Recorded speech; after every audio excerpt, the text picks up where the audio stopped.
الٹی بستی، حضرت شہباز قلندر علیہ الرحمہ کا جلال۔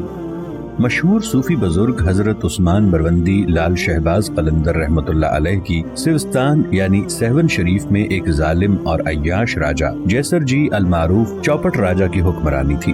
چوپٹ راجہ کے اپنی رعایا پر مظالم اتنے بڑھ گئے کہ مقولہ مشہور ہو گیا، اندھیر نگری چوپٹ راجہ۔ انہی دنوں ایک درویش سکندر بودلا سوستان کی پہاڑیوں میں عبادت و ریاضت میں مشغول رہتے تھے۔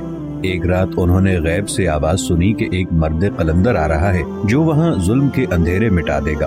بس پھر کیا تھا، درویش بودلا نے اونچی آواز میں نعرے لگانا شروع کر دیا، ظالم بادشاہ سے نجات دلانے میرا مرشد آ رہا ہے۔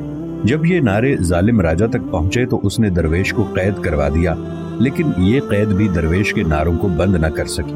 ظالم بادشاہ نے درویش پر بے انتہا مظالم ڈھائے، مگر درویش کے منہ سے ایک ہی جملہ نکلتا، میرا مرشد آ رہا ہے۔ ادھر حضرت لال شہباز قلندر وادی مہران سندھ کے مختلف علاقوں میں روحانی فیض بانٹنے کے بعد جب سیوستان تشریف لائے تو وہاں شراب و شباب کی محافل عروج پر تھی۔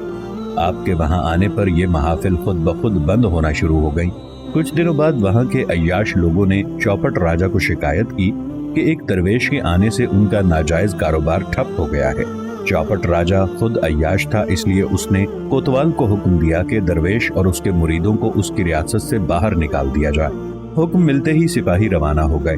سپاہی جب آپ کے خیمے میں داخل ہونے لگے تو ان کے جسم ایک جگہ ساکت ہو گئے۔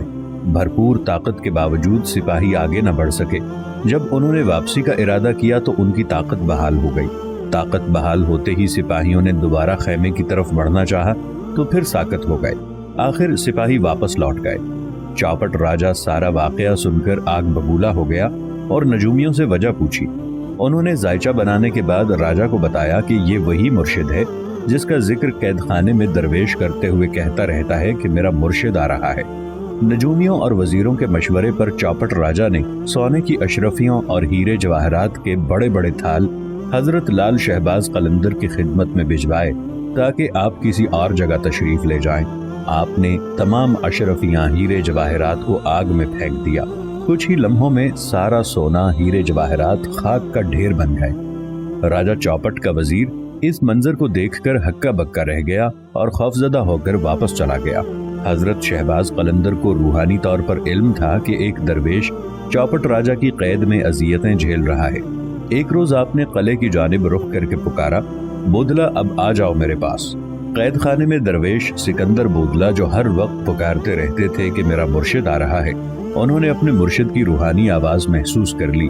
وہ خوشی سے پکارنے لگے، میرا مرشد آ گیا ہے۔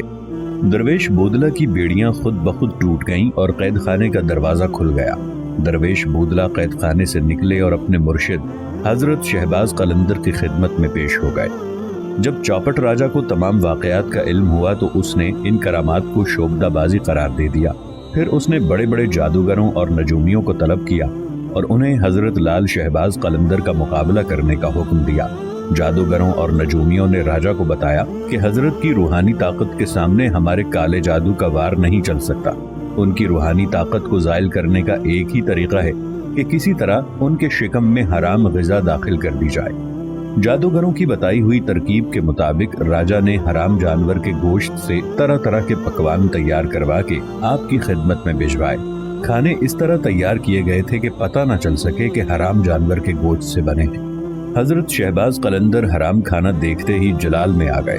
آپ نے یہ کہہ کر حرام کھانا الٹ دیا کہ اس کافر کی تقدیر میں ہلاکت اور بربادی لکھی ہے، اسے اللہ کے سوا کوئی نہیں ٹال سکتا۔ جیسے ہی آپ نے حرام کھانا الٹا، اس کے ساتھ ہی شدید زلزلہ آیا اور چوپٹ راجہ کا مضبوط قلعہ بھی الٹ ہو گیا۔ یوں سیون شریف کے عوام کو ایک ظالم اور عیاش راجہ سے نجات مل گئی۔ چوپٹ راجہ کے الٹے ہوئے قلعے کے آثار اب بھی سیون شریف میں نشان عبرت کے طور پر موجود ہیں، جسے مقامی لوگ الٹی بستی کے نام سے پکارتے ہیں۔ چوپٹ راجہ کا قلعہ ایک مضبوط تاریخی قلعہ تھا جس کا ذکر برطانوی فوج کے لیفٹیننٹ ولیم ایڈورڈز نے اپنی کتاب اسکیچز ان دی سینڈ میں بھی کیا ہے۔ اس قلعے کا ذکر معروف مورخ بھربل مہر چند ایڈوانی نے اپنی کتاب سندھی ہندن جی تاریخ اور سندھ کے نامور محقق اشتیاق انصاری نے اپنی کتاب سندھ جا کوٹ ائیں قلعہ میں بھی تفصیلی ذکر کیا ہے۔ سیون کا یہ تاریخی قلعہ قبل از مسیح سے موجود ہے۔ یہ ایک مضبوط ترین قلعہ تصور کیا جاتا تھا جو ایک قلندر کے جلال سے الٹ گیا اور اب مٹی کا ڈھیر بن چکا ہے۔